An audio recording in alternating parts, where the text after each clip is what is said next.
All right, so the microphone worked. Second time around, we got the microphone to work, so we should be good to go for this class period. I just wanted to convey back to the students who were able to get through test 2A that the scores look okay. There's some low scores, but that's not a great concern to me. The greatest concern, of course, is that you're able to kind of get the information, understand the information. We'll see how you do on that test 2B. Again, using the lecture notes, tuning in for these live streams, or certainly at least watching the live streams after. I know they can be a little bit long.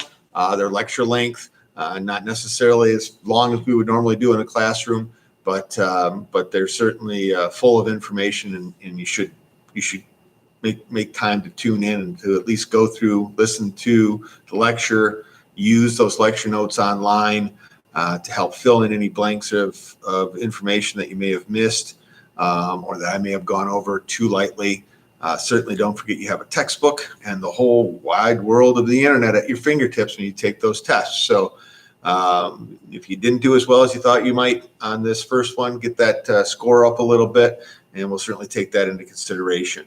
I had not had the opportunity yet. Of course, they were due today at the beginning of class, right, for the next journal. Again, that should have been done. You know that if you completed the assessment carries with it some bonus points in the form of that semester paper. I'd still like you to do the semester paper, but that is up to you. If you did the assessment, you already have a full score grade for that component of the class. But if you do decide to do the paper, which I think is kind of fun, in my opinion, it gives you the opportunity to kind of put the robe on and preside over as an appeals court judge over a case that's been appealed up to you, First Amendment rights issue. And if you do that, then we'll just add some bonus points, extra credit points onto that final exam score. So that's where we are right now. It's a busy, right? So where are we right now? We're about 1 week out, right? A week out from now will be the Monday before the election. Tuesday, of course, a week and a day from now is election day. So you're going to want to, if you haven't made the decision as to whom to vote for, you're going to want to definitely check into that. You probably have a pretty good idea who you're voting for president, if you're indeed voting. But the president, of course, is not the only individual on the ticket.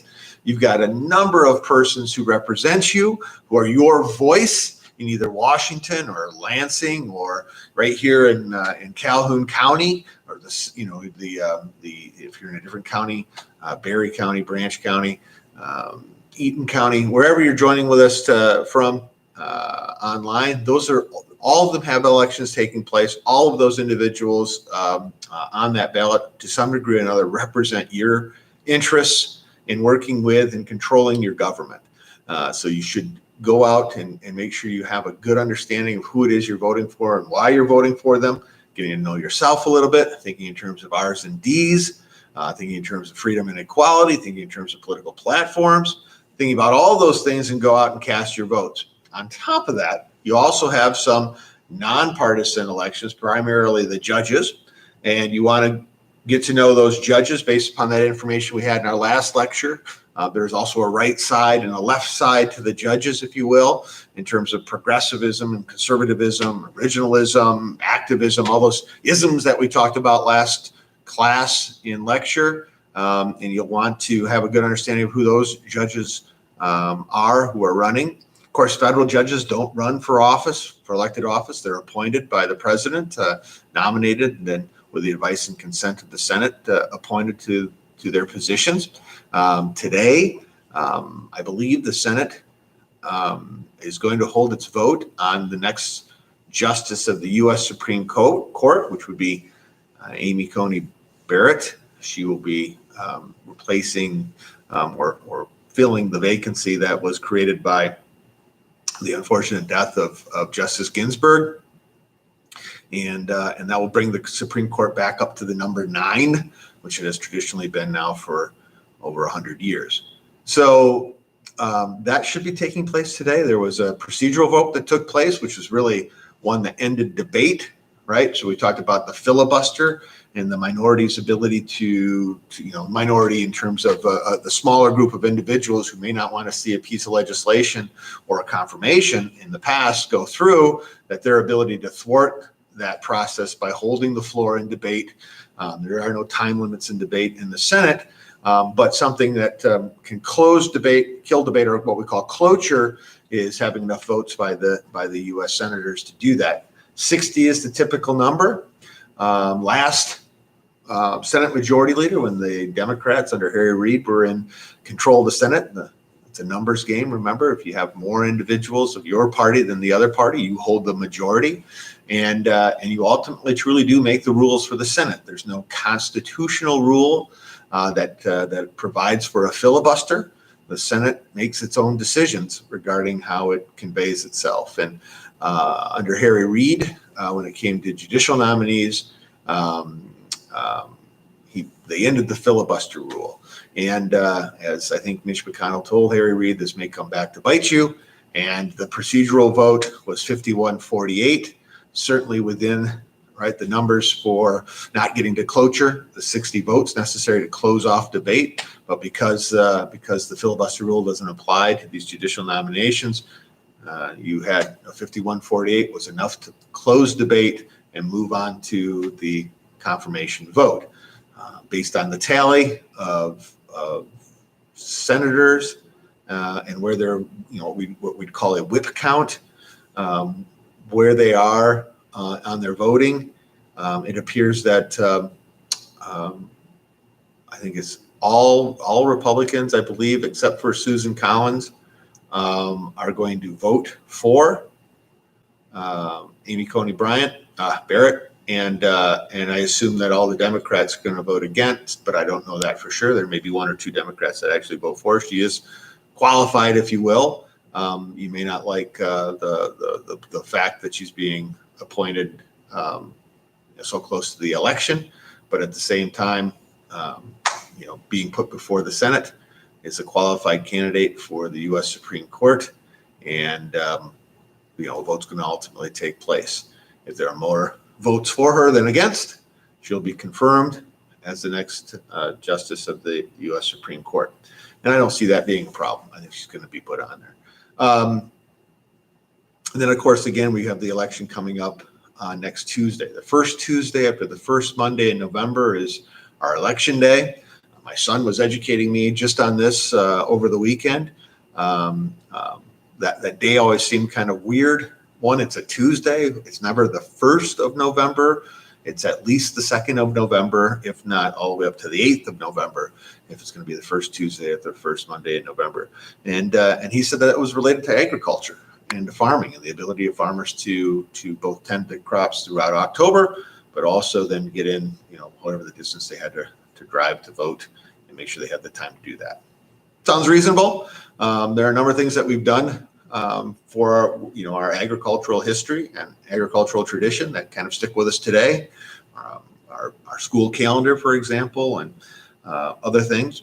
But the day is that Tuesday. That's the traditional day, and we all go and vote that day. And that gives us, I think, particularly for a national election like that of the presidency, it all puts us on an even footing. I don't know if you thought that the election was over and there was no reason to go vote, would you go out and risk voting during this time of COVID because you had heard that your candidate who you thought was going to win is not winning based upon the numbers that we're getting, the official numbers that we're getting from states that voted at different times? I think that would have an impact on voter outcome and kind of the outcome of the election. So I think having it all on the same day and getting our information back relatively at the same time. We have different time zones that will close the polls at different times, and different states have, very similar, but also, similar in terms of the day of the voting, but different times and maybe when the polls close, and different rules and regulations regarding how and when votes must be received, particularly if it's absentee voting or mail-in voting. As we discussed in class, the extended timeline for Michigan as to when votes that are received well after the election day could be tallied and counted, was pulled back by the state Supreme Court. Those votes must be received by the November 3rd, right, next Tuesday, election time, that day. And again, it's so important to vote. There are drop boxes. You have the ability to go take your filled out absentee ballot, you yourself personally. Don't give it to another individual to take for you. To go hand it to the clerk, drop it in the drop boxes. Assuming those boxes are monitored, and many of them do have cameras on them. But regardless, the process in Michigan is coming to a head. Another state, Pennsylvania, there was I think a U.S. Supreme Court decision when I went up to the U.S. Supreme Court, and it was a 4-4 tie because, well, there's not a ninth justice, and that tie of 4-4, which allowed for Pennsylvania to count the ballots that are received up to 3 days after the election. Pennsylvania is going to be a big state, and it's a purple state. It went for Donald Trump last election. It really was the state that actually took him past the 270 in terms of electoral votes, and so its importance is great in this upcoming election. And we may not know the true outcome of the election on November 3rd, but we'll have a pretty good idea, I think, as votes come in. The polls and polling, remember, I like to go to Real Clear Politics, but there are so many different polls and so much polling that's taking place right now. It's really hard to have a good understanding of where the candidates are trending and whether or not the election is coming together, getting tighter, as they say, and whether or not we'll have a clear winner in terms of the polling as we get closer to the date. Polls were off last election 4 years ago. The different publications had made some pretty bold predictions in terms of likelihood of election and victory, and which didn't turn out to be correct. Have they corrected those errors? We'll see. I have a tendency to believe that polls are oftentimes driven by those who pay for them, or an outcome that is wanted by who's doing the polling. So it's really hard to see, particularly in this election, if the polls are going to actually line up. Remember that when you do go and vote next Tuesday, that you're not voting for President of the United States directly. You're voting for a group of electors that will cast their vote on your behalf. So which electors do you trust or do you want to cast their vote on your behalf, right, to represent you, a member of the state of Michigan, and casting their 16 allotted electoral votes? And that'll either be a Republican team already chosen, already waiting. There'll be a Democrat team already chosen, already waiting, a Libertarian, a Green Party. They all have their electoral teams waiting for you and I to go out on general election day and cast our vote for the team of electors that we want to represent Michigan in choosing our next president. Remember, we have 50 state elections for president, weighted ultimately by population, equality based upon our Senate, federal legislators, and then based upon our population, the number of House legislators. That'll give us our unique number being 16 for the state of Michigan. Some states have at least three. Other states have as many as 55, if you think of California. But all those electoral votes taken together, when you add Washington, D.C., which is not a state, it's a 10 by 10 designated area of federal governance, there's 3 electoral college votes there as well. So 100 U.S. senators, 435 House members, 3 electoral votes for the District of Columbia, Washington, D.C., and that gives us our 538 total electoral votes. Those votes, for the most part, except for Maine and Nebraska, are divvied out, winner take all, loser take none. So regardless of the population or the turnout, I should say, of the state, whoever wins, whatever the percentage is, whoever wins, it could be 40% of the vote, could be 55% of the vote, could be 33% of the vote. Whoever wins the popular vote, the plurality of votes, they're going to win all of the electoral votes. So that's how you can get the popular vote favoring one candidate, but the Electoral College favoring another. 4 years ago, for example, California supported Hillary Clinton with pretty thick numbers. But still, at the end of the day, it's still 55 electoral votes, and it's still 100% of those electoral votes. So no matter how large that number is in terms of proportion, right? No matter how large that number is, if it's 80%, 79, 90%, 55%, doesn't matter, all 100 electoral votes. So you take a high population like California with a pretty substantial popular vote advantage, for president. Then when it gets to the other states like a Michigan, which was a squeaker, about 10,000 votes separating, but still all 100 electoral votes. You can see how the electoral votes can go to an individual, all right, where the popular votes may go to the other individual at the end of the tallying. So that's what we get to look forward to. Again, a lot of interest in Michigan. We've talked about it. We talked about it very early on in class. We've also, I think, talked about it in lecture. Michigan being a very, again, purple state, a large number of electoral votes. The president is going to be here Tuesday. The vice presidential candidate, Kamala Harris, has been in the state. Joe Biden was in the state not so long back. I don't think he's actually going to be doing personal campaigning out there campaigning in public between now and the election. We'll see if that changes or not. But he has surrogates out there and is doing virtual campaigning, probably in deference to the health concerns, COVID being responsible, that angle. Of course, at the same time, Kamala Harris is out there in person.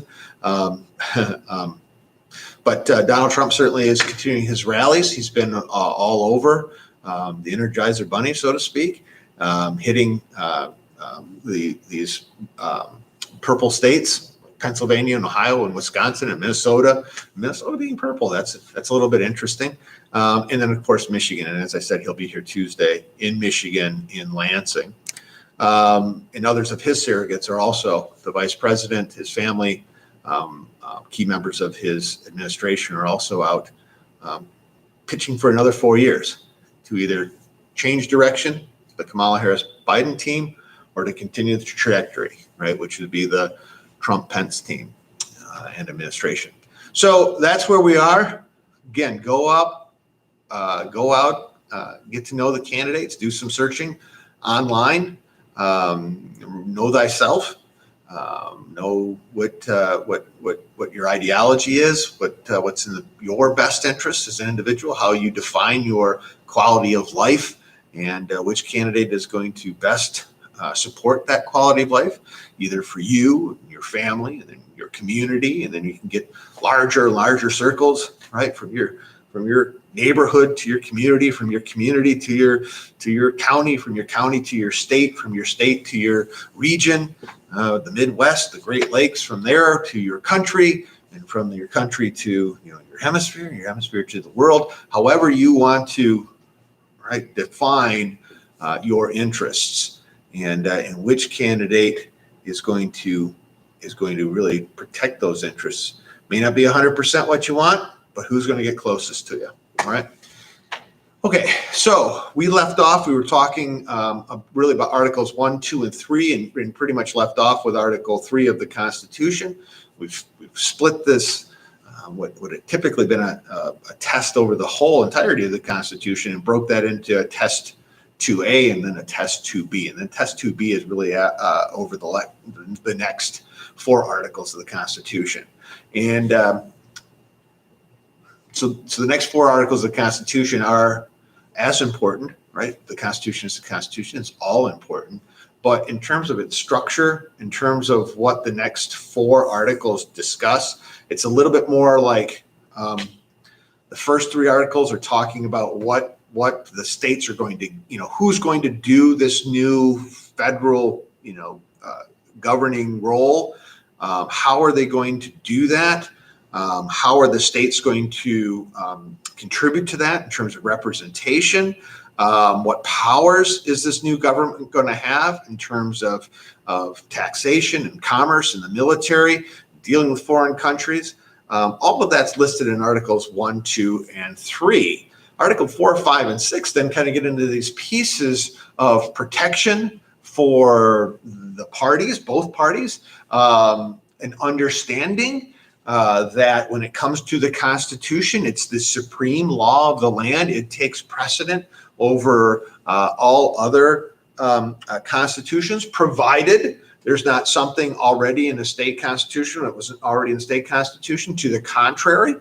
And then remember, of course, there's the 9th and 10th Amendments to the Constitution as a condition of passage, which really address that idea of protecting state sovereignty in those areas that aren't covered in the Constitution, that those things not in the Constitution will be left for the states to decide, and that's included, it should be included in the interpretation of the passage of the Constitution. It would not be ratified but for the Bill of Rights. And so the Bill of Rights are not afterthoughts. It wasn't we didn't think about this, we need to put this in now. During the ratifying of the Constitution, the objections of different states over wanting to ensure that this contractual language between this new national government and the states, that it included certain protections, really reflective of those things that led to the American Revolution. Whereas I believe the first Constitution, the Constitution that was pitched out to the states prior to those amendments being added, was really one that was reflective of the shortcomings of the Constitution and situations like Shays' Rebellion taking place that really shook the established classes, as the story goes, and that they needed to come back and to both decentralize, centralize power of a system that was very decentralized, to ensure that domestic rebellion could be taken on with a national military versus these piecemeal state militias, and that there were protections when it came to the contracts of individuals that had national coverage and backing. So that's, I think, where the mindset was of the individuals who came together to address the shortcomings of the Articles of Confederation, right? The United States under the Articles of Confederation. To address those shortcomings, you had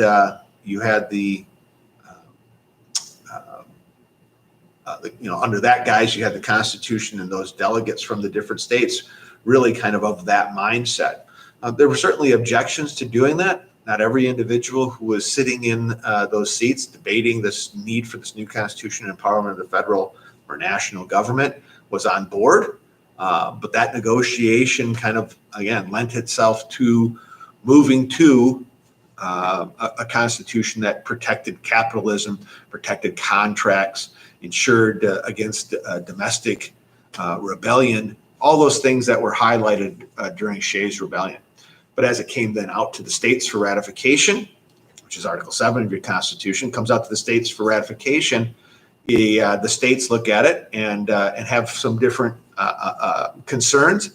Chief of those, I think, would be, why do we want to give up authority, power, control, local government to a distant party, right? To this new central government? Why would we want to give up these controls and this power to the central government, given what we had just went through with the English and our American Revolution, those things that we had found to be tyrannical in terms of the government not listening to us, not representing us, this taxation that was without representation, for example?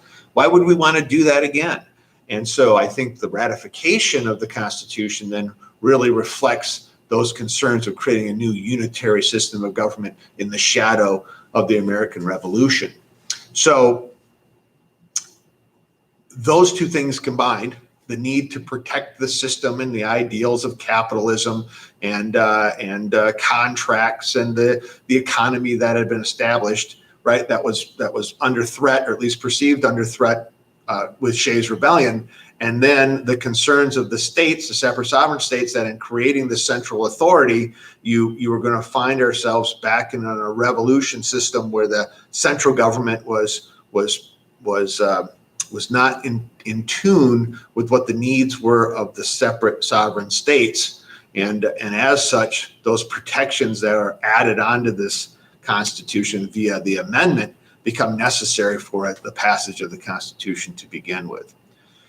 So Articles 4, 5, 6, and 7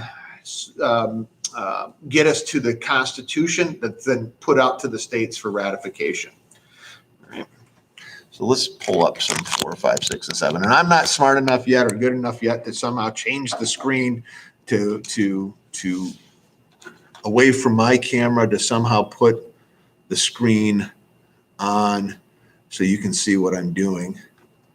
So I'm just going to have to pull up my Constitution over here.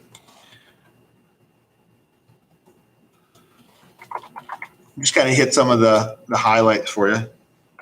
We got a couple of days where we're going to continue to go over this 4, 5, 6, and 7. Remember that my of course, we have a text. The text gives us the Constitution, then supports the Constitution with those continued articles, and then the essays afterwards, right? So you have the Constitution, the writing of the Constitution, and then the essays that go on to explain the Constitution. So you have that in the way of a text. My favorite website, the one I gave you very early for kind of looking into the Constitution, looking at the ancillary or supportive documents that give context to the content of the Constitution. That's that Avalon Project from Yale's law school. If you go there, you can pull up the Constitution of the United States in its 18th century documents. And then there's a lot of surrounding, like I said, the ratification of the Constitution state by state by state, their own state constitutions that were in place at the time. Very important for getting context to the Constitution. So using that Avalon Project as a clearinghouse of documents is a great resource for anybody who wants to truly get to the original intent of the Constitution, the amendments, First Amendment and the Second Amendment to the Constitution. A lot of talk going on right now in this presidential election about Second Amendment rights. I'm hearing a lot of ads about Second Amendment rights, and how do we properly interpret the intent of the Second Amendment.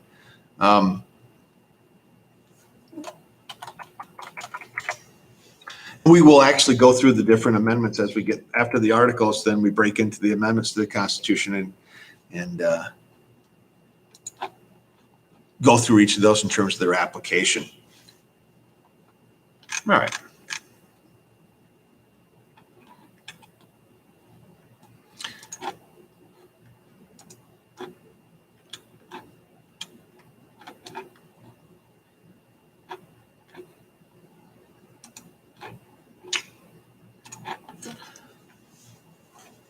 So again, when we talk about when we get into the 1, 2, and 3, that's the empowerment really of this new national government. Its representation, what it's going to do, the building, formulating, and adopting, the implementing, and then the evaluating, right? So those 5 steps of the policy process, who are the actors? Who's going to be responsible for that? How are those powers vested? And the Articles 1, 2, and 3 talk about the vesting powers. And so those, again, those articles kind of give us the structure of governance. But the federal government and the national government is not the only party in this contract, right? And so then Article 4 of the Constitution then gets us to some protections for the states, right? The Constitution was not initially devoid of protections of the states, but again, I think it's really framed more in the idea of what was going on with Shays' Rebellion and less in the context of what caused the American Revolution. So as we look at Section 1, each state to give credit to the public acts, et cetera, of every other state. So the idea of full faith and credit shall be given to each state to the public acts, records, judicial proceedings of every other state. And the Congress may, by general laws, prescribe a matter in which such acts, records, and proceedings shall be proved and the effect thereof. Right. So this was the kind of the idea of that rebellion that was spreading from one state to the next, and the ability of the states to actually control it and keep it from spreading. Right? Privileges of citizens of each state. Fugitives from justice shall be delivered up. Persons held to service having escaped. Right? Persons held to service. Right? Whether it was indentured servitude or slavery. Right? They had to be delivered up. All right. So again, this was the idea of creating a national government that had consistent rules that each state would have to follow in this contract. So protections for the states, and then how states would act. The admission of new states, right? So the power of Congress over territory and other property. Again, that would be a concern, certainly in terms of the balance of power in the House of Representatives and the Senate. Every new state would have at least one representative and 2 U.S. senators. So as new states came in, how they came in, that was a concern. That needed to be written out in this contract as the states were considering whether or not this new national government was in its interest. And then Section 4, which I think is very both telling and becomes a bit of an issue when we get to the Civil War and the 14th and 15th Amendments to the Constitution, which we talked about earlier, and their passage being the passage being, I guess we call it settled today in terms of the passage of the 14th and 15th Amendments, but ultimately how that 14th Amendment in particular was passed was a little sketchy. And here's part of the reason why. The U.S. Constitution, for example, guarantees a Republican form of government.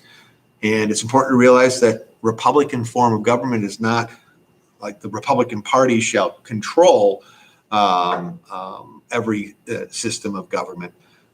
The Republican form of government is a concept in governance.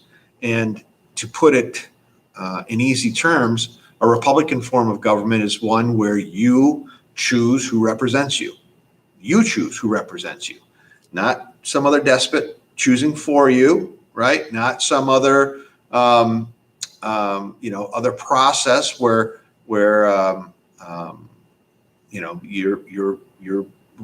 your right to have somebody representing you doesn't come from your district or your area. So the Republican form of government is really that of a representative democracy. Now, this may sound a little weird because we have the Electoral College, but again, you and I choose the Electoral College. The Electoral of that college then chooses the President of the United States, which isn't really they are a representative because we ultimately do elect them, but they're not your representative voice when we think about the legislature. So in other words, you and I have the ability to choose those representatives who identify the problems and come up with the solutions that government is supposed to follow. That's the Republican form of government. You and I, we get to pick, right? So the United States shall guarantee to every state in the Union, the United States, the national government shall guarantee to every state in the Union a Republican form of government and shall protect each of them against invasion and on application of the legislature, right, the state legislature, or of the executive when the legislature cannot be convened against domestic violence. All right. So again, this all had to do with the rebellion.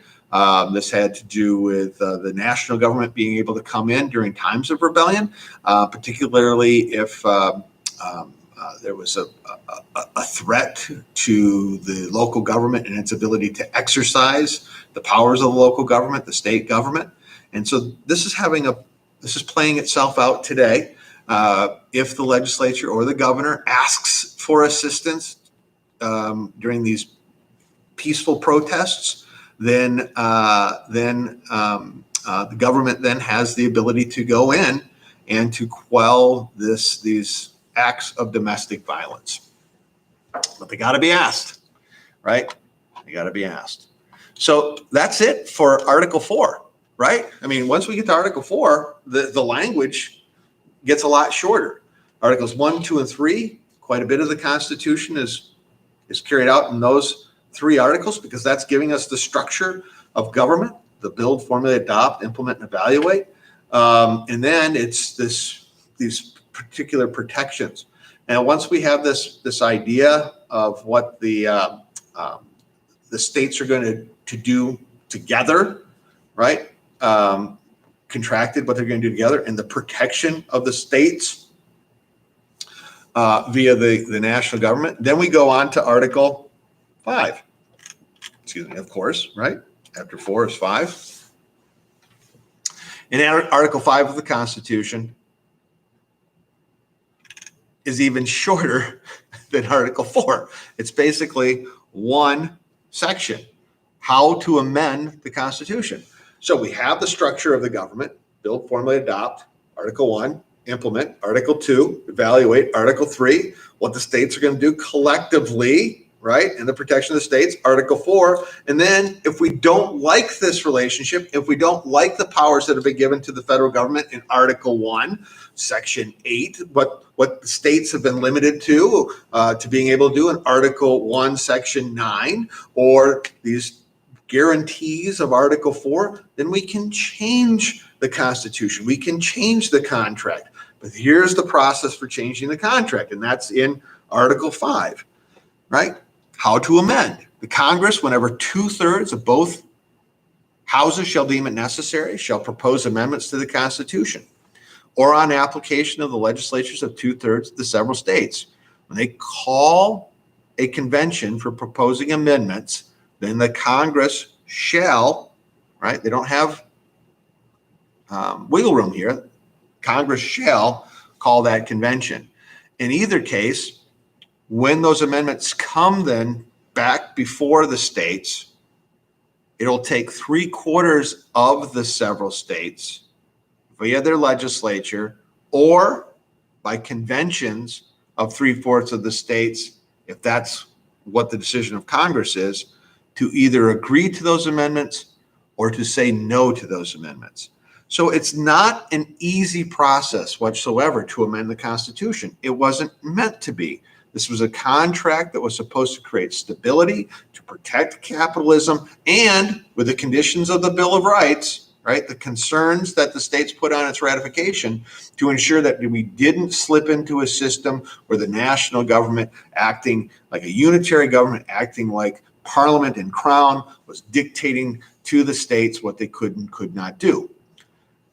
The last component of Article 5 of the Constitution is the 20-year rule, what we call the 20-year rule. I call it 20-year rule. In 1808, right, provided that no amendment to the Constitution which may be made prior to the year 1808 shall in any manner affect the first and fourth clauses in the 9th section of the first article, and that no state without its consent shall be deprived of its equal suffrage in the Senate. That ultimately deals with the issue of slavery, right? The issue of slavery is in place. It was a hot topic. It was a very hot topic during the ratification of the Constitution. You had some states that were free, some states that were slave states. A lot of individuals with different beliefs and understandings to the notion of slavery and its legitimacy, its legality, its moral component, and to get the Union in this negotiated contract, the Union together, enough states together to pass this Constitution. This issue of hands off for 20 years was put in terms of the importation of the persons for the purpose of slavery. And then also the idea that in the Senate, which was the branch of government, the Camera, right, the chamber of government that had each state being equal, that no U.S. senator would be denied their right to vote on issues. So in order for something to be passed or a constitutional amendment to be put before the states, you had to have the House and the Senate pass them by 2/3. I'm talking of an amendment, but any law, at least the House and the Senate to pass them, the same law, and that the Senate was going to maintain that right to hold its vote. You have to remember that the U.S. senators at this time were put into that position via their state legislatures. Right, we elect our U.S. senators today by popular vote. We have an election coming up in Michigan. John James is on the ticket. He's the Republican challenger to Gary Peters, who's the sitting Democrat office holder, current U.S. senator, state of Michigan, the junior senator, we call him. Debbie Stabenow being the senior senator or the first class senator, because they're in classes in terms of election. But that election's coming up also, and you and I are going to, on popular vote, choose who we want our U.S. senator to be.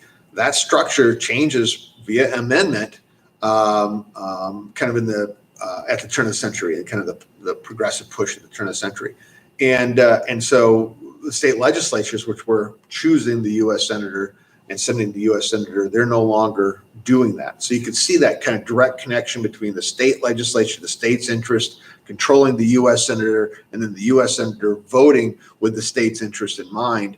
And then that's why in Article 5 you have that kind of that clause at the end regarding the protection of states of Senate of the state's senators having the right to vote. That also comes into question when we get to the 14th Amendment to the Constitution.